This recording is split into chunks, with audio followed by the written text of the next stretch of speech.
एक गिमाना का लड़का है अभी मेरे साथ, उसने मुझे कितनी बड़ी बात की कि दुष्यंत ताली ना कर दियो जी, क्योंकि इस बार हम अभय सिंह चौटाला को फुल फ्लैश सरकार बना के देंगे ताकि उन्हें किसी भी चीज के लिए ये ना सोचना पड़े कि किससे हम समझौता करें या करें। हम सरकार बनाने वालों में है, ना कि समझौता करने वाले, बनवाने वालों में नहीं, बनाने वालों में।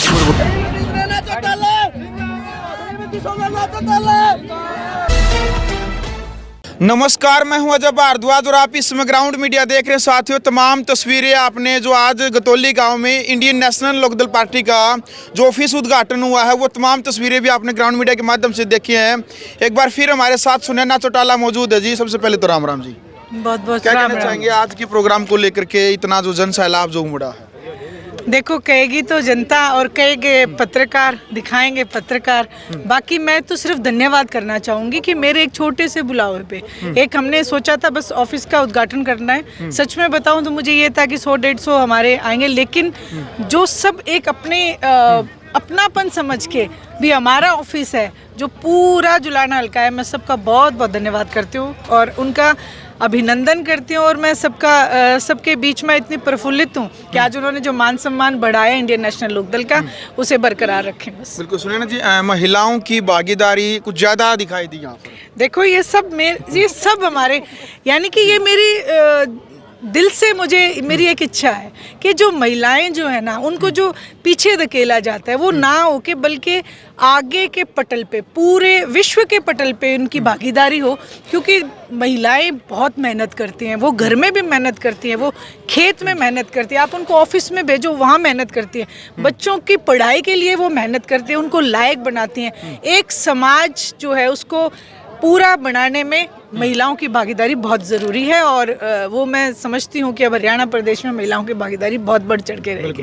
अच्छा सुनैना जी, अभय चौटाला ने भाषण में बहुत बड़ी बात कही है, हालांकि पहले भी कहते रहे हो कि जिस टाइम पर हरियाणा विधानसभा चुनाव था उस टाइम पर जेजेपी ये कहती थी भी बीजेपी के खिलाफ ही वोट उन्होंने ली थी और कहा था कि भी हम बीजेपी को जमुना पार भेज देंगे, बीजेपी के साथ गठबंधन नहीं करेंगे। इस प्रकार की बातें भी हैं, वो भाषण भी आज भी मीडिया के माध्यम से वो है। क्या कहना चाहेंगे भाई, विरोध करके फिर गठबंधन बीजेपी के साथ, यहाँ के जो विधायक अमरजीत डांडा, उन्होंने भी उनके साथ में ही समर्थन किया। देखिए, आज सोशल मीडिया का जमाना है जी। दूसरी बात, हमने तो पहले से ही इस बात के ऊपर संकल्प लिया है कि कभी भी झूठ की राजनीति इंडियन नेशनल लोकदल ने नहीं की, लोगों को कभी ठगा नहीं। जो कमिटमेंट आदरणीय चौधरी देवीलाल जी ने, आदरणीय ओम प्रकाश जी चौटाला ने, अभय सिंह जी चौटाला ने जो कमिटमेंट अगर एक बार कर दिया तो उसको उन्होंने एक लाइन से पार जाके उसको पूरा किया है। और जो जेजेपी पार्टी बनी, उन्होंने केवल लोगों के वोटों को ठग के, हरियाणा प्रदेश की जनता को ठग के भारतीय जनता पार्टी के पास बेचने का काम किया। तो ये जो एक उन्होंने, जो मैं अमरजीत ढांडा के लिए भी यही कहूँगी कि उनसे सवाल किया करे, पूरे जुलाना हल्का में जब भी वो आए उनसे इसका प्रश्न जरूर किया करे कि आपने जो धोखाधड़ी करी उसका पहले जवाब दो। 75% युवाओं को रोजगार देने की बात करते थे, बुजुर्गों की 5,051 रुपये पेंशन करने की बात करते थे, गांव में स्कूल अपग्रेड करने की बात करते थे, हमारी बेटियों के लिए बसें लगवाने की बात करते थे। एक गिमाना का लड़का है अभी मेरे साथ, उसने मुझे कितनी बड़ी बात की कि दुष्यंत ताली ना कर दियो जी, क्योंकि उन लोगों के आत्मा के ऊपर ठेस लगाई, उन लोगों के जो वोटों को ठग के आदरणीय चौधरी देवीलाल जी की फोटो के सामने खड़े होकर झूठ बोला। आज हरियाणा प्रदेश की जनता इस बात का संकल्प ले चुकी है कि उस झूठ और ठग्गा ठोरी का उन्हें जवाब देंगे। 2024 में अभय सिंह जी चौटाला की सरकार बनाएंगे। अच्छा सुनैना जी, कई सालों से आपने एक चीज़ नोटिस की हो, हरियाणा के नौजवान युवाओं को लेकर के वो लगातार विदेशों में जाने लग रहे हैं डोंकी के रास्ते से, और पता नहीं कितने नौजवान युवाओं की लाश वहाँ से यहाँ पर आती है। क्या कहना चाहेंगे, इसका मुख्य कारण क्या मानते हैं कि अपने हरियाणा को छोड़ करके, अपने देश को छोड़ करके विदेशों की तरफ रुख कर रहे हैं हरियाणा का नौजवान युवा? आज भारतीय जनता पार्टी इस बात की पूर्ण रूप से जिम्मेवार है, जेजेपी पार्टी इस बात की पूर्ण रूप से जिम्मेवार है, क्योंकि हमारे बच्चों को रोजगार नहीं दिया जाता। जब रोजगार नहीं है और माँ बाप ने उन्हें पढ़ाने लिखाने में अपना जो खर्चा किया अपना जो खर्चा किया उसके लिए अब वो जब भी पूछते बेटा तेरे को नौकरी मिली, तो वो हमारा नौजवान डिप्रेस हो गया। आज वो सोचता है कि कैसे ना कैसे करके मैं इस नुकसान की भरपाई करूं। इसके लिए वो बाहर देश जाते हैं और गलत रास्ते से, मतलब डोंकी के रास्ते से जो आपने बताया, जाते हैं। अभी एक घटना है उस ताज़ा ही 1 महीने पहले की, एक बच्चा 40 लाख रुपए में अपने माँ बाप की ज़मीन बेच के, 2 किले ज़मीन बेच के भारत विदेश गया, डोंकी के रास्ते से गया, वहाँ उसका मर्डर हो गया।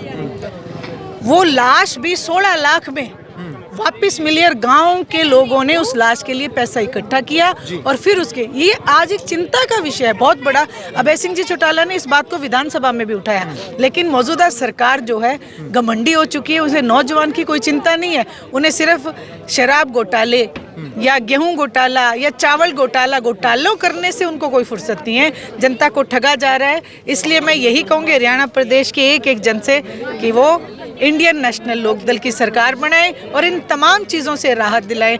हम इस बारे में एक कदम उठाएंगे, बच्चों को एक सुरक्षा देंगे, प्रदान करेंगे। अच्छा सुनिए ना जी, एक बहुत बड़ी बात महिलाओं के लिए इन लोग पहले ही कहने लग रही है कि भाई जो गैस सिलेंडर वो फ्री में देंगे, और जो महिलाएं जो रसोई का खर्च लेने के लिए अपने पति से रिक्वेस्ट करती है पैसे लेने के लिए, और महिलाओं के लिए भी 1100 रुपये देंगे पर मंथ।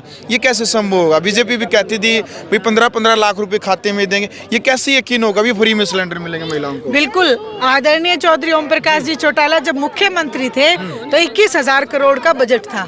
21,000 करोड़ में चौटाला साहब 11,000 रुपए बेरोजगारी भत्ता देते थे, गांव-गांव में लोगों को ग्रांट देते थे।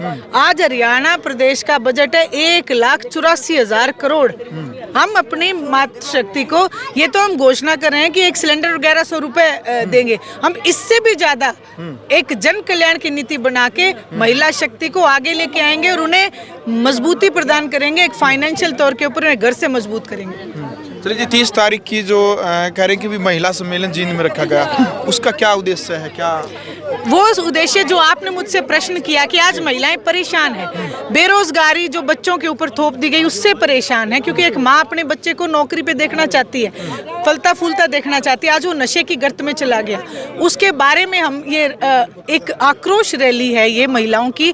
और जो महंगाई जो फैला दिया, आज जीएसटी लगा दिया, दूध दही लस्सी पनीर सब चीज़ों पे जीएसटी लगा दिया, उसके लिए हम इकट्ठी होंगी और एक संकल्प लेंगे कि हम भारतीय जनता पार्टी को हरियाणा प्रदेश से तो कम से कम उखाड़ के बाहर कर देंगे। अच्छा, कई वो चेहरे भी आज यहाँ पर दिखाई दिए हैं जो पहले जेजेपी में थी, अभी वो इनेलो में शामिल हो गए हैं। ये माने कि भी सुबह का बुला शाम को वापस लौटा आ गया, उसको बुला नहीं कहती? जी बिल्कुल, क्योंकि वो हमारे ही घर के सदस्य हैं। कोई बात नहीं, वो कुछ समय के लिए जो ठगी ठोरी, एक ठग एक ही बार काट के अंडी एक ही बार चढ़ती है, उसमें वो सम्मिलित हो गए थे। लेकिन आज वो सब ये संकल्प लेके वापस आ रहे हैं कि इस बार हम अभय सिंह चौटाला को फुल फ्लैश सरकार बना के देंगे, ताकि उन्हें किसी भी चीज़ के लिए ये ना सोचना पड़े कि किससे हम समझौता करें या करें। हम सरकार बनाने वालों में है, ना कि समझौता करने वाले, बनवाने वालों में नहीं, बनाने वालों में। बहुत बहुत धन्यवाद। चलो फिलहाल हमारे साथ सुनैना चौटाला भी मौजूद थी और वीडियो आपने देख ली। वीडियो को आप ज़्यादा से ज़्यादा शेयर करें, कमेंट बॉक्स में